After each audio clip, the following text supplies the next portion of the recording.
Ryan Reynolds here from Mint Mobile.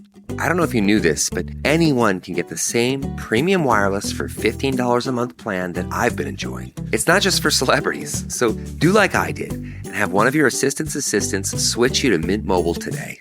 I'm told it's super easy to do at mintmobile.com/switch. Upfront payment of $45 for 3-month plan, equivalent to $15 per month required. Intro rate first 3 months only, then full price plan options available. Taxes and fees extra. See full terms at mintmobile.com. Hey, producer Betsy Shepard here. I usually work behind the scenes at Offscript Media, but I'm hijacking the mic today because Matt and Andrew are out of the office this week for some much-deserved R&R. In lieu of today's Facts On episode, we'll be re-airing one of our most listened to episodes of Out of Patience from 2020. It's an interview with David Richman on loss, grief, and getting your groove back. Enjoy the show.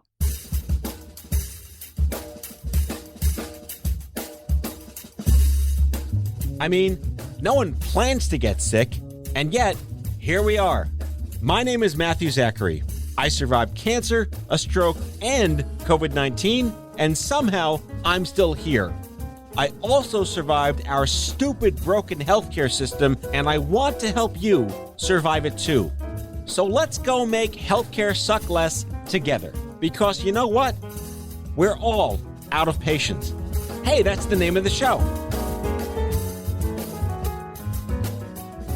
What do you do with the mad that you feel? One of the more profound quotes from the profound Mr. Rogers. For my guest today, David Richman, the choice he made after losing his sister to cancer was to turn pain into passion, lace up, and in true Forrest Gump fashion, just start running. Sorry, I can't do the Forrest Gump Southern dialect too well. 85 miles between Cancun and Tulum in Mexico, 104 miles up the Pacific Coast Highway, 50 Ironman triathlons. Now I feel even more out of shape just saying those words into the microphone. But I digress, because in David's search for healing from the mad that he felt, he went on an introspective search for familiar voices to learn and heal from that turned into a 5,000-mile bike tour from California to Florida to New York City. David's path of self-discovery brought him comfort, closure, and common threads, and his new book, Cycle of Lives, which we will be discussing on the show today, is proof that grief, loss, and bereavement can lead to opportunities that you never saw coming. Prepare to be inspired and enjoy the show.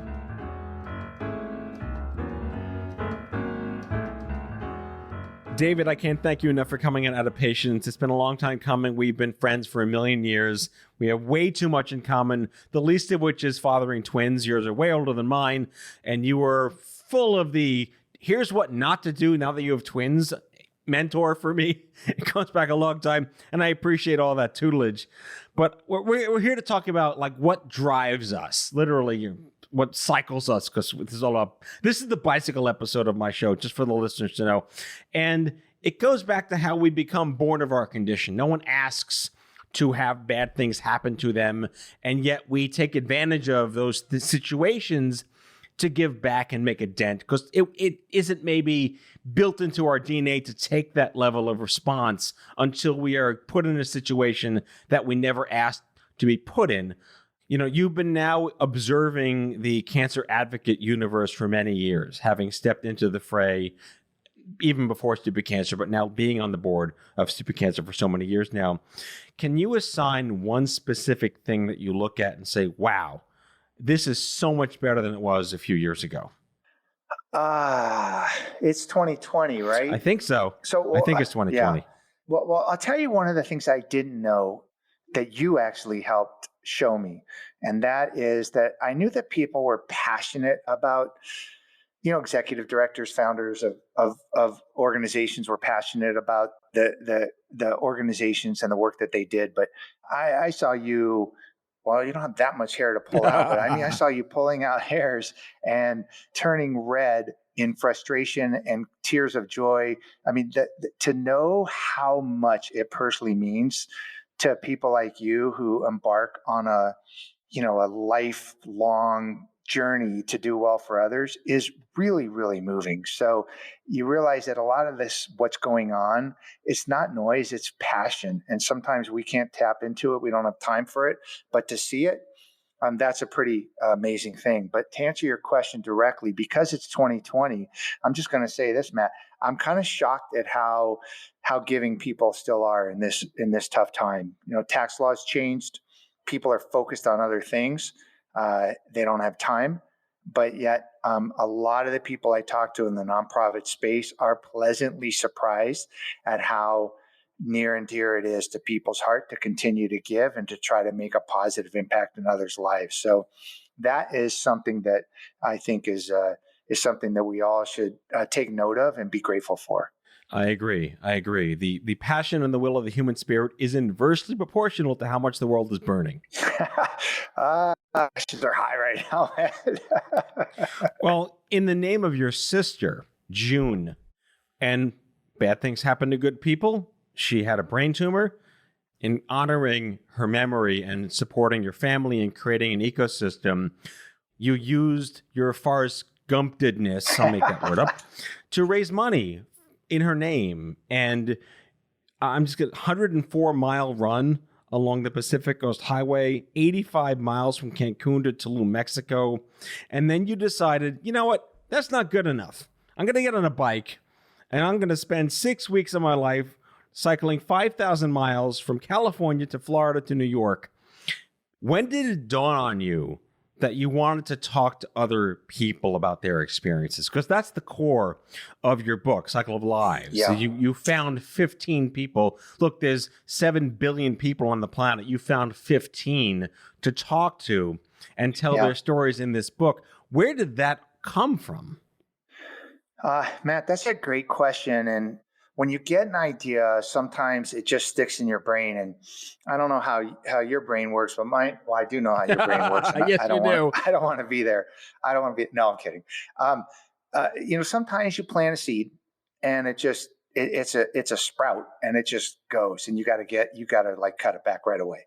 Other times you plant it, and it just stays there for a long time, and just kind of gets its little growth spurts whenever it does. And so wacky analogy, but that's the way that this one happened. So my sister was getting near the end of her bout with her brain cancer.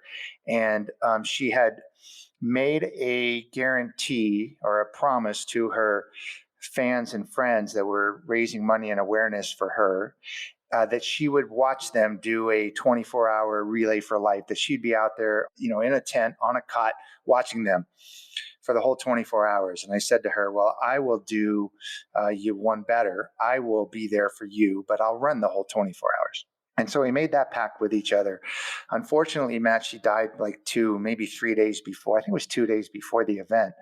And so she couldn't make it, but I figured I would have to. And it was tough, but I still did. And as I'm mostly running, but sometimes walking around this track, and I'm seeing the, hundreds of people coming in and out throughout the day, I realized, Matt, that this more than anybody I could probably talk to about this, is that people were pretty open about talking about the tasks of their cancer. Mm-hmm. How do I navigate the healthcare system? How am I going to get time off of work? Thank you to my friends for being able to bring food while I'm at chemo. How do I navigate this aspect of it? How do I eat healthier? Like the tasks of it, people were pretty animated and open to talking about. But Matt, when it came to the emotions of it, silence. Right. And I thought to myself, I could talk to people about the surgery and, some other things that I witnessed but talking about like the emotion of it was something I couldn't do. And I saw nobody else could do it. And it planted a seed in my head as to why we are so good about talking about everything but the emotional aspect of this. That was the seed that was planted. And over the next few years, I just had this idea, Matt, that, when I looked at books, I said, there's a lot of one story. Like, this is my story. Like I was inspired when I was doing these athletic events, Matt. Like I'd read a book about somebody, climbing Everest, and you get inspired or whatever. But I couldn't identify really with one person's story about this trauma of cancer.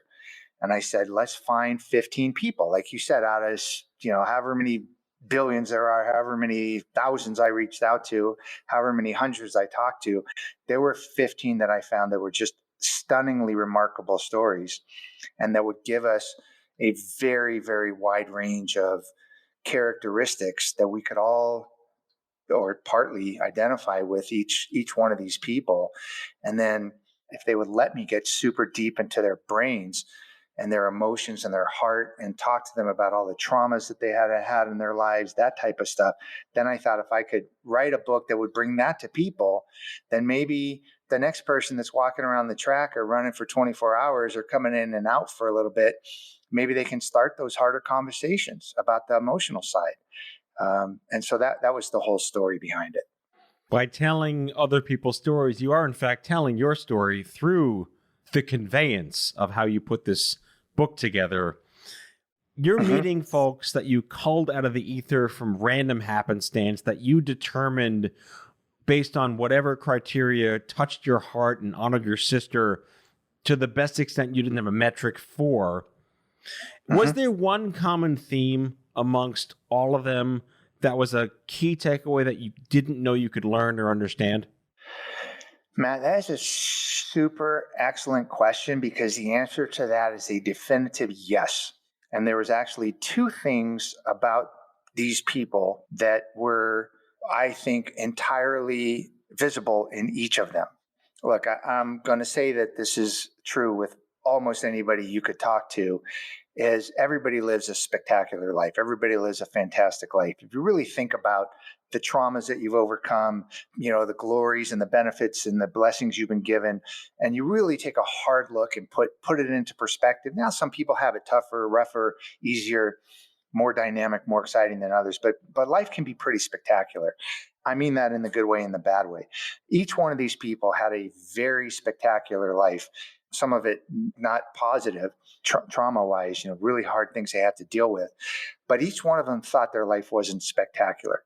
That was amazing, because it gave me the ability to really have them be unfiltered in telling me their stories, because these were just the lives they had lived. They weren't making anything up. They weren't embellishing. They weren't being grandiose. They weren't discounting. They were just being able to talk about it. And the reason that the second point is so important is because, Matt, every single one of them had this in common. They hadn't talked to anybody about the emotions that they had gone through, or, which was more the case, they hadn't talked to anybody about the emotions they had been avoiding. And so those two characteristics, Matt, unbelievably dynamic, just moving, evocative people that I knew would just touch people very, very deeply, who didn't think they were spectacular. So there was no airs about their story. It allowed me to get deep. And when we got deep, we realized that they all had this one thing in common. The same thing that drew me to do this project in the first place was they just hadn't dealt with the emotional side.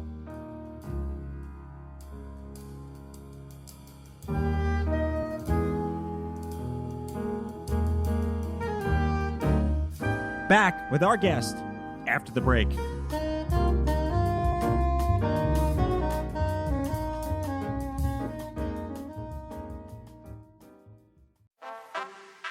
Culture evolves at the speed of light, just like your financial needs. When it comes to your money, Credit Karma keeps you in the know and ahead of the game. You can count on Credit Karma to keep up with your financial needs as they evolve. We'll help you monitor your progress and give personalized recommendations so you can make strides towards your goals and find your way to money. Make sure you're on the right track, no matter where you are on your financial journey. Intuit Credit Karma. Karma you can count on.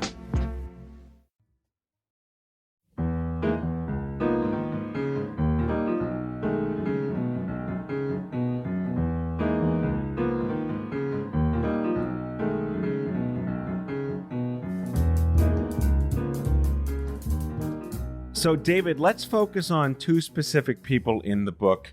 That would be Terry and Dieppe. I think I'm pronouncing her name correctly. Yes. You are. These two struck me uniquely because they were practicing in medicine and then had cancer or had experienced it personally, and it changed their life.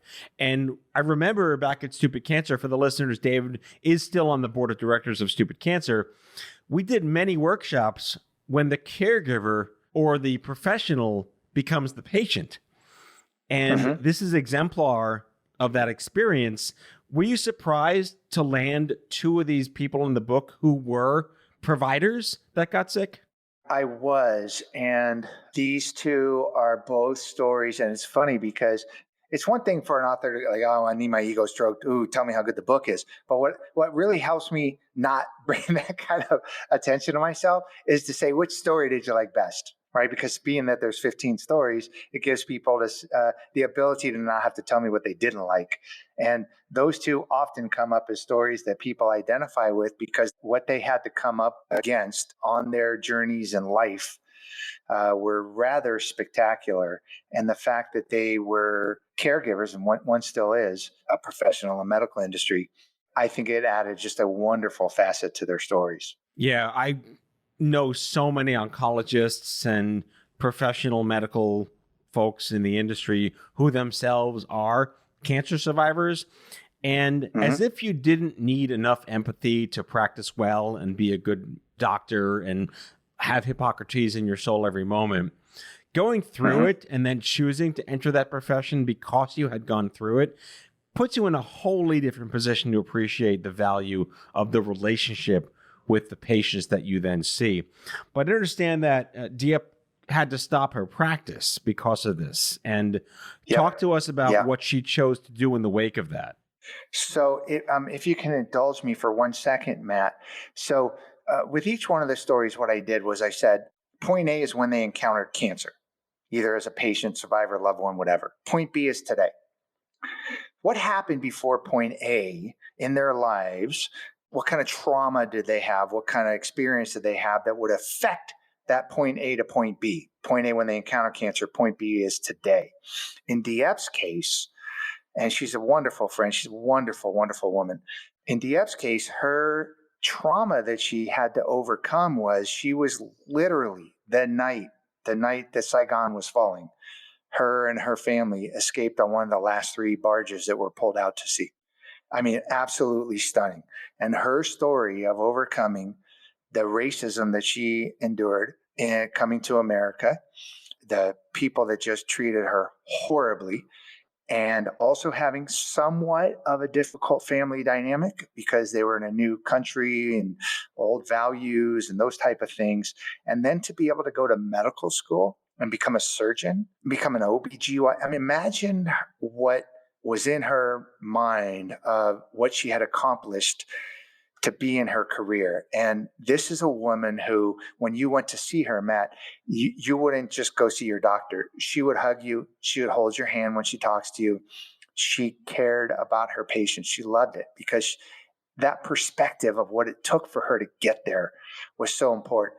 And I think that when you compare and contrast that against what happened to her when she encountered tumors in her brain, now you can understand when she had to be forced to stop practicing because she couldn't hold a scalpel without shaking, and because she had these completely debilitating migraines that were just like, Matt, she got a wooden mallet to hit on her head. It was the only thing that could relieve the pain. She'd hit herself with a wooden mallet for hours on end to relieve the pain.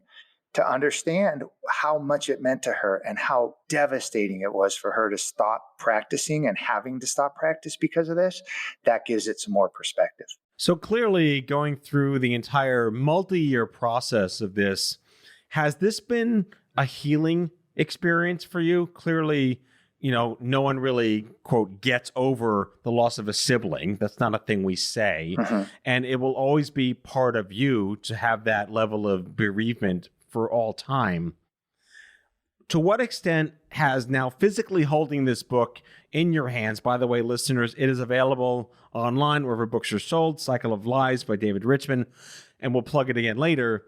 Holding it in your hand, physically holding this book in your hand today, what does that represent to you with regard to the healing and the never-ending struggle of enduring loss?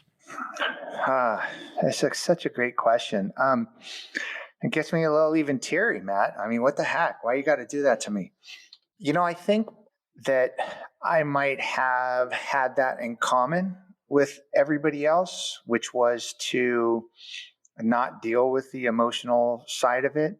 And I mean, this way better than most people, Matt, that when you get sick, you either get better or you don't, right? But with cancer, there's just this great unknown that you just don't know. And I think when it comes to cancer, people maybe have the ability to maybe contemplate mortality more than with some other illnesses, because there's just such an unknown.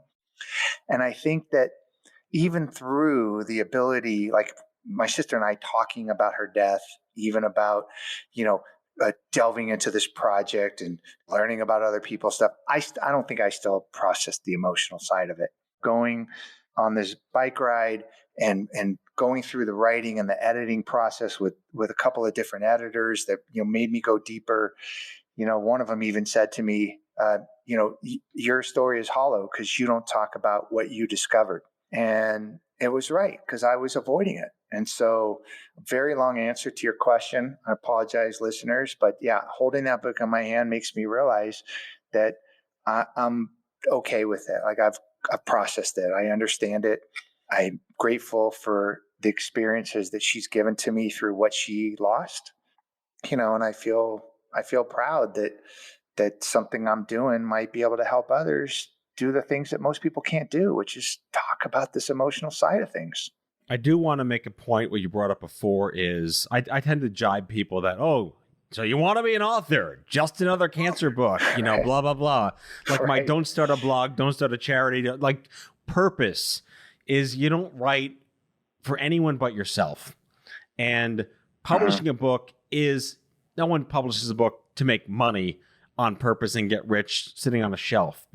For the purpose of these types of analogs, it's so important to recognize and have that self-recognition that you have, that this is a passion project. And your choice to make this a amalgam of stories that sum up into one specific theme is, as I said before, it is your story. I would disagree with anyone that says that you didn't show your emotion. The mere fact of having this thing exist in space and time is your emotion. And this is what we talk about, empathy and self-realization and self-actualization. How can you represent the feelings you have inside you appropriately so you can manage your stress, your grief, your loss, and your quality of life? You are demonstrably exemplar of having gone through that. Thanks, Matt. Yeah, and what you said, I almost started laughing about it not being a money-making enterprise. And the only reason that this book is going to make me feel good about not making any money is because I'm giving it all to the cancer-focused charities that were picked by the book participants. So I don't have to look at it and go, oh, I didn't make any money. But it's not. This one is not about the money. I'll tell you what it's about. Can I read you something? By all means, yes. I got a text last night from somebody who's reading the book, and I think she's on about the 10th story, and she only sent me one or two notes. And she sent me a note last night at 8:00. Well, effing A, I just got done with Kimberly. That one left a mark. That's what you want to do as a writer. You want to tap into their emotions. You want to evoke feelings, and you want to have them feel for the characters. You want to have them be moved by the story. And to know that people are moved by these stories, I think to myself, holy cow, that might, if she runs into somebody that is going through something as difficult as cancer, maybe she might be just a tad bit more on how to talk to them. And how great is that? I mean, that no money could top that, Matt. I also do want to mention before we wrap that the idea of crowdsourcing, the philanthropic aspect of the book, is genius. I don't know anyone that has actually consciously made that effort to do, and asking these folks, where do you want proceeds to go to, gives them such a power over the potency that the book can have the impact for. Obviously, Stupid Cancer is one of them, but what are the other groups that are benefiting from the sale of the book? We have Children's Hospital LA. We have the Perlmutter Cancer Center, Moffitt Comprehensive Cancer Center in Florida, American Cancer Society. There's a bunch more. They're all listed on the website. They're listed inside even to let everybody know the type of organizations that the book participants were looking to support. David Richmond, friend, scholar, author, runner, athlete, person. My God. The book is Cycle of Lives, 15 People's Stories, 5,000 Miles, and a Journey Through the Emotional Chaos of Cancer, available wherever books are sold. Thank you so much, my friend. You're so welcome, Matthew. Thank you for having me on, and we will definitely talk soon, and good luck with the twins, bud. What twins? Totally kidding. Bye, folks. That's all for today, folks. If you like today's show, be sure to subscribe, leave a review, follow us on social, and tell all your friends to listen. Out of Patience with Matthew Zachary is a product of Offscript Media. Our executive producer is Matthew Zachary. Our senior producers are Brianna Seeley, Jen Oranger, and Andrew McDowell. It is mixed and edited by Brianna Seeley. Our theme music is by the Mike Van Allen Quintet and by Mara.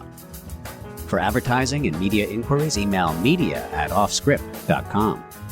Hit us up at contact@offscript.com to share comments, feedback, and make recommendations. For more information, visit offscript.com.